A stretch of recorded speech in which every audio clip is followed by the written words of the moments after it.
Everyone, welcome to IndoorSkydivingTips.com. My name is Henry, and today I'm going to be explaining how to exit the tunnel when you're on your back and you're going into a sit to stand position. So this is probably the way you're going to exit the tunnel for a while. With your instructor, he's going to have you, well, you're going to be on your back. Whether it's me or whoever, probably is going to have you put your feet down on the net, and then they're going to stand on your feet.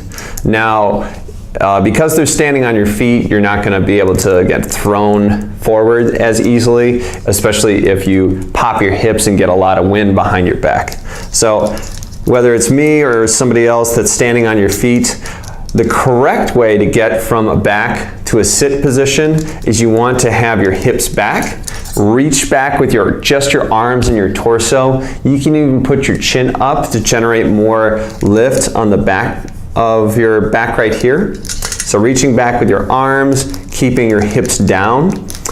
And then this is going to cause you to go from back up to a sit like this, and then you can stand up. And remember, when you're exiting the tunnel, keep your arms in nice and close so you don't catch a lot of wind on your arms or your legs.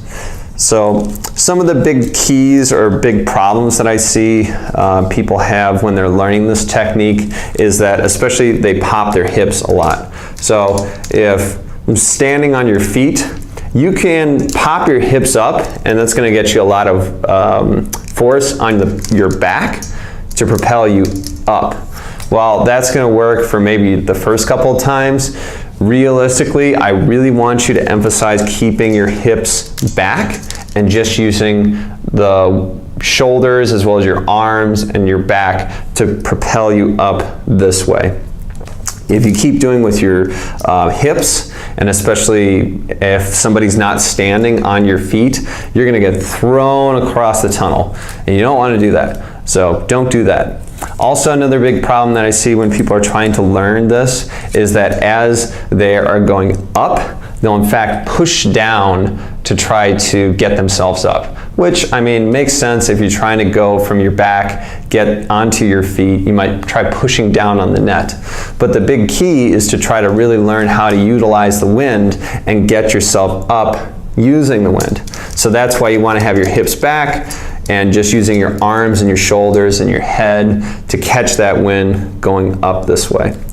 So the big key is the hips, because if you pop them or flatten them out, it's going to generate a lot of force or too much force at times.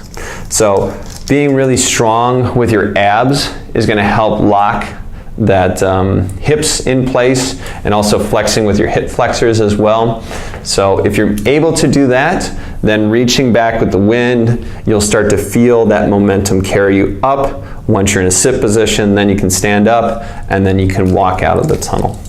If you like this video and you want to see more, you can visit my website, IndoorSkydivingTips.com. Follow me on Facebook and Instagram, and you can subscribe to my YouTube channel. I'll see you in the next video. Thanks. Bye.